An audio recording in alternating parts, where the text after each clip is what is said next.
फातिमा की रानी माँ, प्रभु यीशु की माँ, आसरा तू ही है माँ।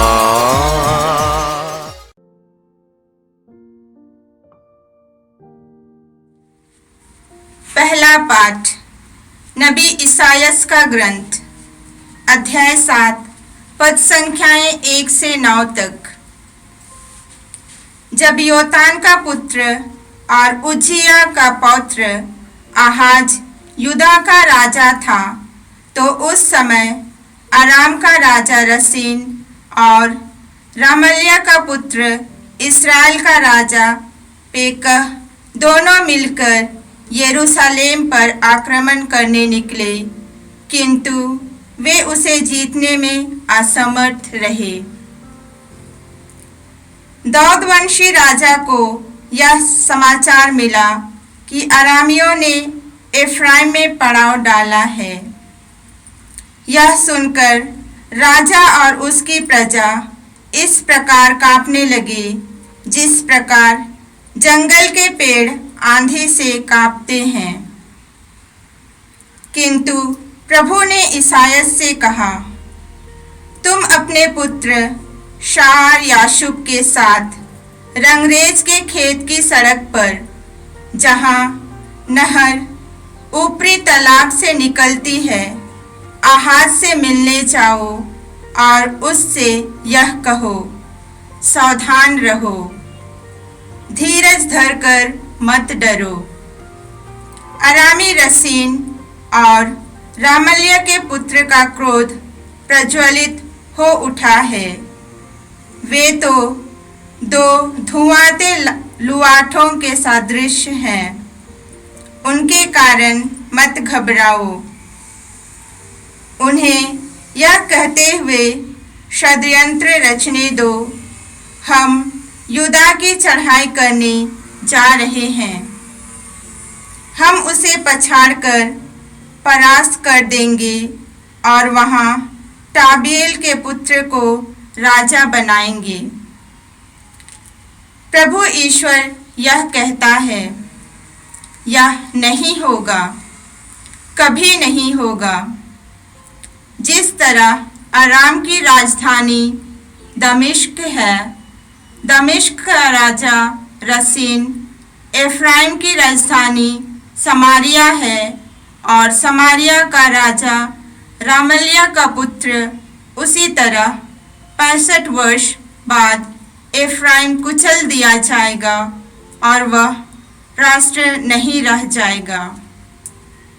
यदि तुम्हारा विश्वास दृढ़ नहीं है तो तुम निश्चय ही विचलित हो जाओगे। यह प्रभु की वाणी है।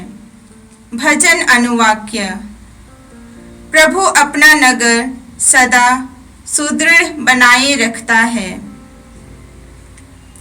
हमारे ईश्वर के नगर में प्रभु महान और अत्यंत प्रशंसनीय है। उसका पर्वत ऊंचा और मनोहर है। वह समस्त पृथ्वी को आनंद प्रदान करता है।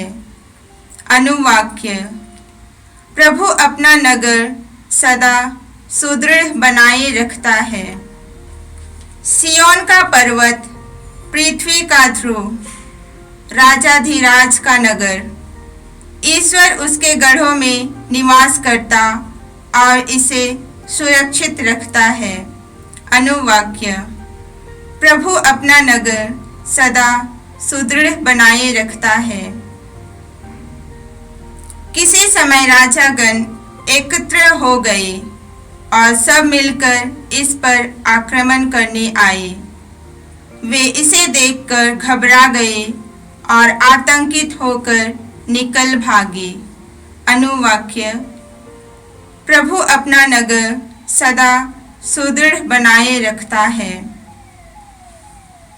प्रसव निकट आने पर जिस तरह स्त्री को पीड़ा होती है, उसी तरह वे नगर के पास पहुंचकर कांपने लगे।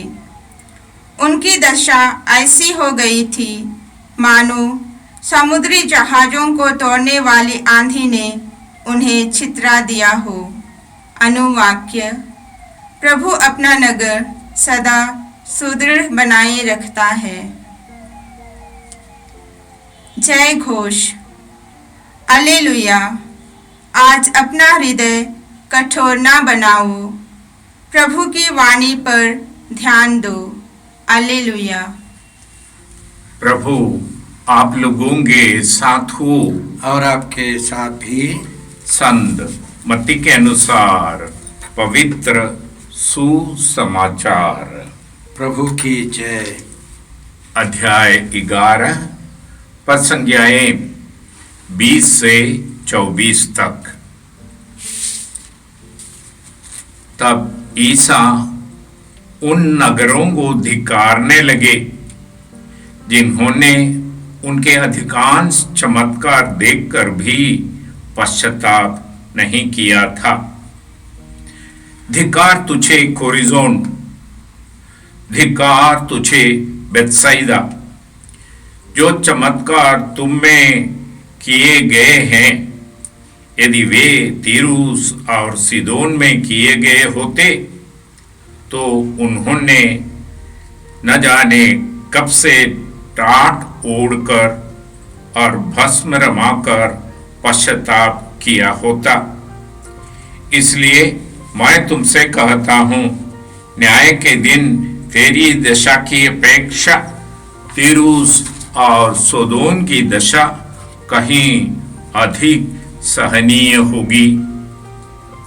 और तू कफरनाहुम, क्या तुम स्वर्ग तक ऊंचा उठाया जाएगा? नहीं, तू अधलोक तक नीचे गिरा दिया जाएगा। क्योंकि जो चमत्कार तुझ में किए गए हैं, यदि वे सोदोम में किए गए होते तो वह आज तक बना रहता। इसलिए मैं तुझसे कहता हूं, न्याय के दिन तेरी दशा की अपेक्षा सोदोम की दशा कहीं अधिक सहनीय होगी। यह प्रभु का पवित्र सुसमाचार है। क्रिस की जय। प्रिय भाई बहनों, हम सुसमाचार में प्रभु यीशु को बड़ी सहनशील, प्रेममय, गिरे हुए लोगों के साथ खड़ा और उनको ढाढ़स बांधता हुआ ईश्वर के रूप में देखते सुनते हैं। भले गडेरिए हैं जो अपनी खोई हुई भेड़ को खोज कर निकाल ले आते, परंतु दो जगह में हम ऐसे पाते हैं जहां यीशु क्रुद्धित होकर लोगों को शिक्षा देते। पहली बार जब वे मंदिर गए और लोगों ने उससे बाजार बनाए तो उन्होंने कोड़े बनाकर लोगों के मेजों को उल्टाकर डांटते हुए कहते हैं कि तुम लोगों ने मेरे पिता के घर को बाजार बना दिया है। और दूसरी घटना है आज के पाठ, धिक्कार देते हुए उन शहरों को और उन नगरों को जहां उनकी अधिकांश चमत्कार हुए हैं, उनको धिक्कार देते हैं। प्रिय भाइयों, यह संदेश हम एक दूसरी ढंग से देखना चाहिए।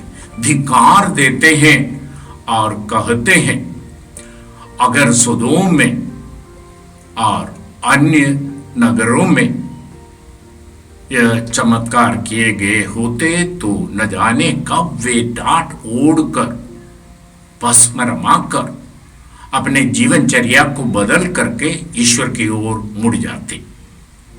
तो ये बुलावा है ईश्वर को अपने जीवन में प्रथम स्थान देना। आदि माता पिता आदम और हेवा ने ईश्वर को प्रथम स्थान देने के बदले अपने इच्छाओं की पूर्ति के लिए कार्य किया, ईश्वर को त्याग दी और आदम और हेवा ईश्वर के सामने से बाहर निकाल दिए गए, दंडित हो गए। उन्होंने इस्राएली जनता को चुना और वे अपने हाथ की बनाई हुई मूर्तियों को प्राथमिकता देने, अपनी रीति रिवाजों को प्राथमिकता देने लगे, तो ईश्वर ने अपने नबियों को भेजकर उनको वापस बुलाते हैं और धिक्कारे हैं। राह मुड़कर ईश्वर को अपने प्रथम स्थान देने के लिए बुलाए।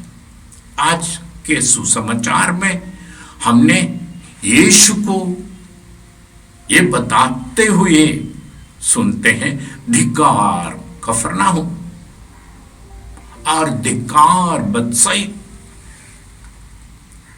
और अन्य नगरों को धिक्कार देते हैं, क्योंकि वे अपने हाथ की बनाई हुई जीवनचर्या, अपने बनाई हुई उसूलों को प्राथमिकता देने लगे और ईश्वर को अपने जीवन में प्रथम स्थान नहीं दिया। और कहते हैं अगर ये चमत्कारें उन नगरों में किए गए होते तो वे टाट ओढ़कर भस्म रमाकर ईश्वर की ओर मुड़ जाते। ये वचन आज भी कायम है। आज हमसे कहते हैं, तुम में से हर एक अपने टाट ओढ़कर मन को शुद्ध कर, संयमी बनकर ईश्वर को पर आश्रित रहने के लिए हमें से हर एक को बुला रहे हैं कि हम नश्वर चीजें, हमारी नित्य दिन की उपयोगिता वाली चीजों को प्राथमिकता देकर उन पर आश्रित रहते और एक नश्वर मनुष्य के द्वारा बनाई हुई चीजों और सुख सुविधाओं को खोजने वाली प्रजा न बन करके अपने जीवन में परिश्रम करें, पर ईश्वर पर आश्रित रहे। वे यिर्मयाह नबी के द्वारा इस्राएली लोगों को चेताया और कहा, तुम लोग राजाओं और घोड़ों पर आश्रित रहते हो और ईश्वर पर नहीं। वही प्रभु आज हमें भी बुला रहे हैं कि हम अपने जीवन में ईश्वर को प्राथमिक स्थान प्रदान करें। इसलिए प्रभु यीशु ने कहा, तुम सबसे पहले ईश्वर के राज्य और उसकी धार्मिकता की खोज में लगे रहो, बाकी चीजें तुम्हें यूं ही मिल जाएगा। मांगने के पहले तुम्हारा पिता जानते हैं कि तुम्हें किन किन चीजों की जरूरत है। वो पिता पर आश्रित रहना, वो पिता की इच्छा को पूरी करना। और प्रभु यीशु जब शिष्यों को प्रार्थना करने के लिए सिखाया तो किन बातों पर जोर दिए? पहले, हे पिता जो स्वर्ग में विराजमान पिता, तेरा नाम पवित्र किया जावे। फिर कहते हैं, तेरा राज्य आवे, जैसे तेरी इच्छा स्वर्ग में है वैसे पृथ्वी पर भी पूरी हो। हमें हर एक को भी ये बता रहे हैं, ईश्वर की इच्छा जैसे स्वर्ग में है वैसे हमारे व्यक्तिगत जीवन में भी पूरी होने के लिए हम ईश्वर के सामने उपस्थित हो जाएं। अय्यूब के समान हम भी कहें, ईश्वर ने दिया, ईश्वर ने लिया, ईश्वर का नाम धन्य हो। हमारे जीवन में जो भी कुछ घटित होते हैं वो ईश्वर के हाथों से पाकर हम बड़ी खुशी से, बड़ी धन्यवाद के साथ ईश्वर पर भरोसा रखने वाले लोग बन जाए, ना कि आज जिन नगरों को यीशु प्रभु धिक्कारते उन नगरों के समान अपने आप को जीवन का केंद्र बनाए, जीवन का मुख्य स्थान बनाकर हमारे बैंक बैलेंस पर, हमारे नश्वर चीजों पर, इस जीवन में मिलने वाले नशे की हालत पर और अन्य चीजों पर आश्रित रहने के लिए आज इसलिए प्रभु हमें भी बुला रहे, टाटोड़ो, पश्चाताप करो, ईश्वर को अपने जीवन में प्रथम स्थान दो, ईश्वर पर आश्रित और आधारित समुदाय और व्यक्ति और परिवार बन जाए, पिता और पुत्र और पवित्र आत्मा के नाम पर। क्रिस्त में प्रिय भाई और बहनों, 13 मई 2020 से हम लोग यहाँ से मीसा के दैनिक पाठ और उन पर छोटा सा मनन चिंतन प्रस्तुत करते आ रहे। आप इस चैनल को सब्सक्राइब करें, लाइक करें, शेयर करें, बेल आइकन दबाकर हमें सूचित करें। यहाँ से जो वीडियो प्रस्तुत की जाएगी वो आपको मिलते रहे। प्रभु आपको 100 गुनी आशीष दी। जय यीशु।